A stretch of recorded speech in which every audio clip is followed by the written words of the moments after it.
Hello, it's Tara again, and I'm your host on the Radiance Living podcast. So, welcome to episode number 3. Yes, we have made it to episode number 3, and we are talking about embracing freedom. What are the steps that we take to get to freedom, to get to the things that we have been called to do and to where God has called us to in our lives? So, I'm going to start off with a story today. What if your biggest problem in your life is you? What if it's you? What if you are your own problem that is preventing you from entering into the place where God has called you to be and into the journey that He has actually created you to be on? I'm going to give you an example. One of my biggest struggles when I was the first time I ever went on a mission trip to Sierra Leone, one of my biggest struggles was recognizing that I had anything to offer. I'll be really vulnerable here. I had just graduated from university and I was what you call, I don't know, should I use the term a failed med student? My ultimate goal when I went to university was to become a doctor, and I wanted to become a doctor so that I could go to developing countries and support and really make a difference. I'd always had this dream on my heart for a long time. And so when I was invited to go on a mission trip, when an opportunity came, and guess what? It was a medical mission. The primary goal of this mission trip was actually a medical mission. It was a group of doctors that were going, a bunch of nurses, and then there was me and a couple of the people who didn't really have, a specific skill in the medical profession. I have to be really honest, it triggered my insecurity to no end because I felt like I had nothing to offer. I had just graduated university, my first degree, and I wasn't sure if at this time I was actually going to go to med school. It was looking not very likely because I didn't have the typical grades that you needed or that would be very predictive in getting there. And I knew that if I was to go, it would take me a much longer time than maybe I was prepared to give, or, it was just risky. I would have had to do a lot more work to get there. So I was still working through the fact that, wow, I didn't do as well in university as I thought I was going to be. So now what do I do? And what do I have to offer going on this trip? And I felt extremely insecure that there was a whole bunch of doctors who were going. And I was one of the people that was also going, and I wasn't a doctor because what was I going to do? And I did ask the question, and I said, what am I going to do? What will I do when I'm there? And they were like, well, there's a bunch of other things to do. Maybe you can work with kids or you can do that. And it was at the time, I was serving in our kids ministry at church. And so I thought, okay, maybe I'll do that. But I think in the bottom of my heart, I just wanted to go, and I believed that I was supposed to go, and I trusted that when I was there that maybe something would show up that I was good at. But it was really insecure, and it was hard. If I hadn't taken that step because I felt like I had nothing to offer, I wouldn't be sitting here with you today telling you about my story and my journey in starting a nonprofit and going to Sierra Leone. I wouldn't be telling you that it's been 20 years, actually, 20 years since I first took that step. That was 2005 in August. And I wouldn't be sitting here telling you about it because nothing would have changed in my life. But I looked and I said, okay, I have one little thing to offer. I am really good at working with kids. And that's all I could see in myself at that time. And so I went. And guess what? When we got there on the trip, we had to organize these medical clinics, but there was so much more than working with kids. There was, parents would come to see the doctors and see the nurses, but they would show up with 3-4 kids because, who are you going to leave your kids with at home? And sometimes the kids needed to see the doctors too. So you'll end up with maybe a clinic with about 200 parents, but you would have about 500 children. I'm not exaggerating. And so we would show up every day, and there would be just these mountains and mountains of children. And, they would be noisy, and it gave us a huge task of what are we going to do? How are we going to keep these kids occupied while we had a mobile clinic taking care of the adults?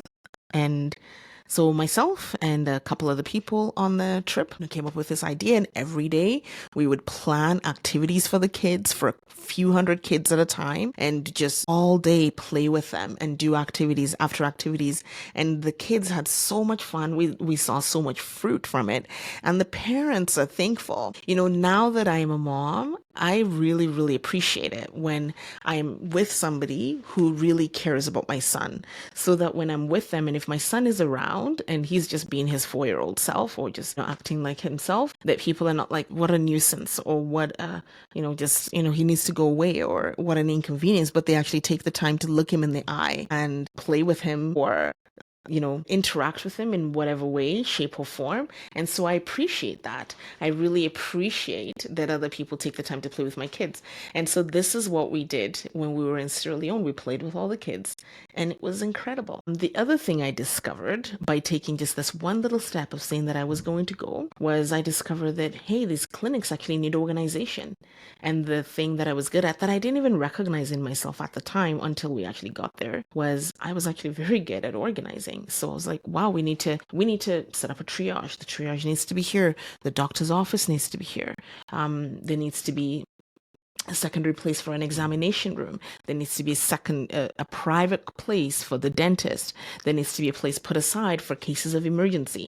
And so there was an organization that needed to be taking place it was a one-room structure in Sierra Leone. In many of the different villages that you went to, we didn't know what we would see when we got there.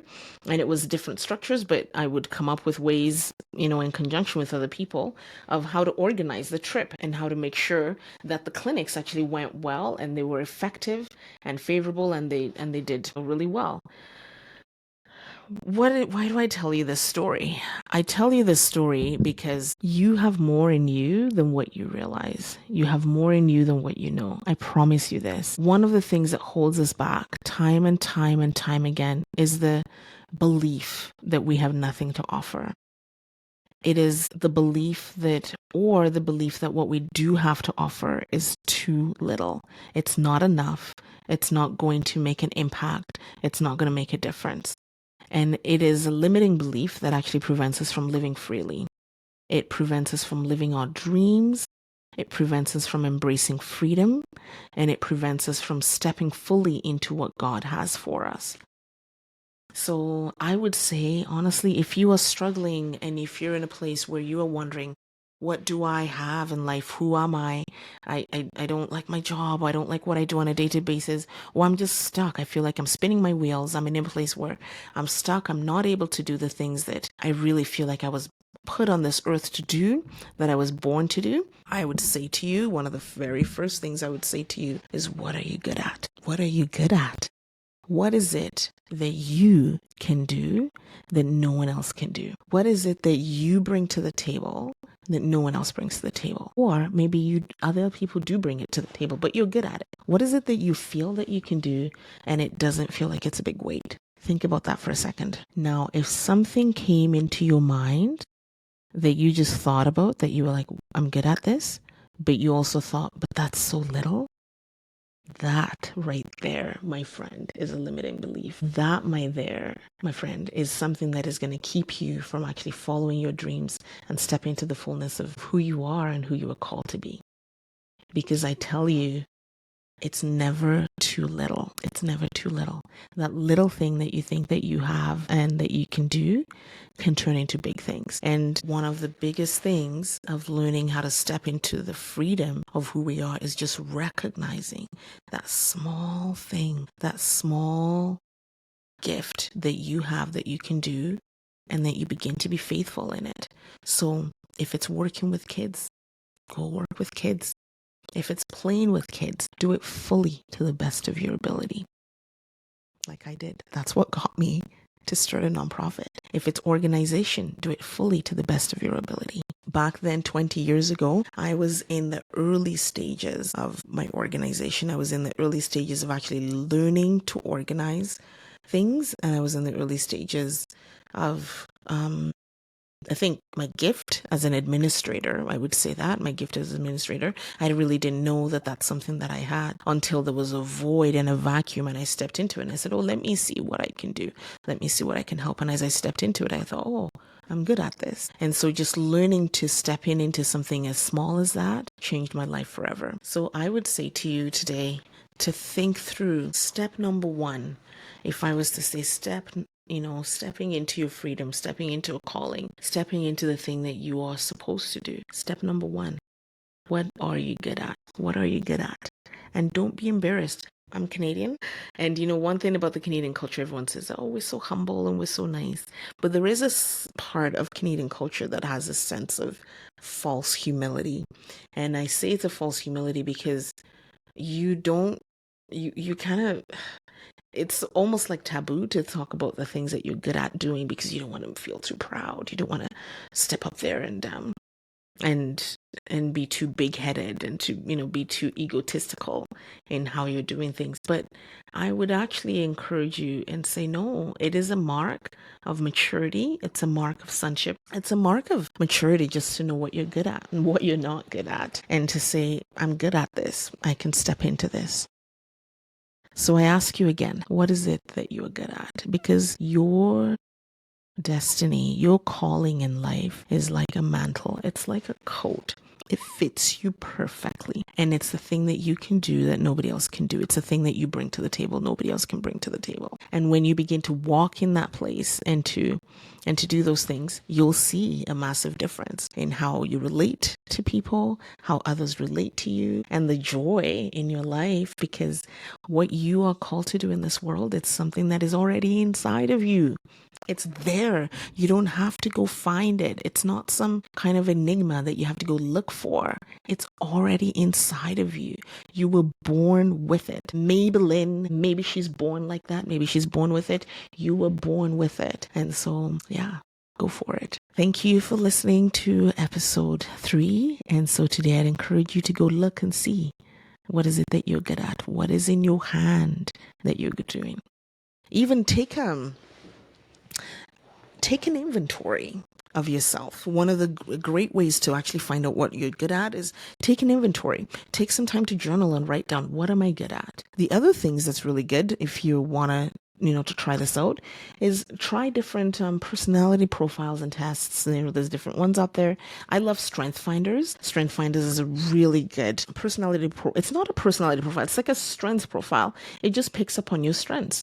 What is it that I'm good at? How am I wired? And we all come hardwired in some way or the other. Can read personality books. Like there's the sanguine, the phlegmatic, all those kind of personality books. And then there's also I think it's the enneagrams, different ways of measuring who we are as human beings. I like to say that the way that I imagine everybody, I love being able to see people honestly walk in their giftings, walk in their callings, and do exactly the things that they were called to do. The thing that I imagine human beings to be like is like a diamond. You know that every diamond is unique.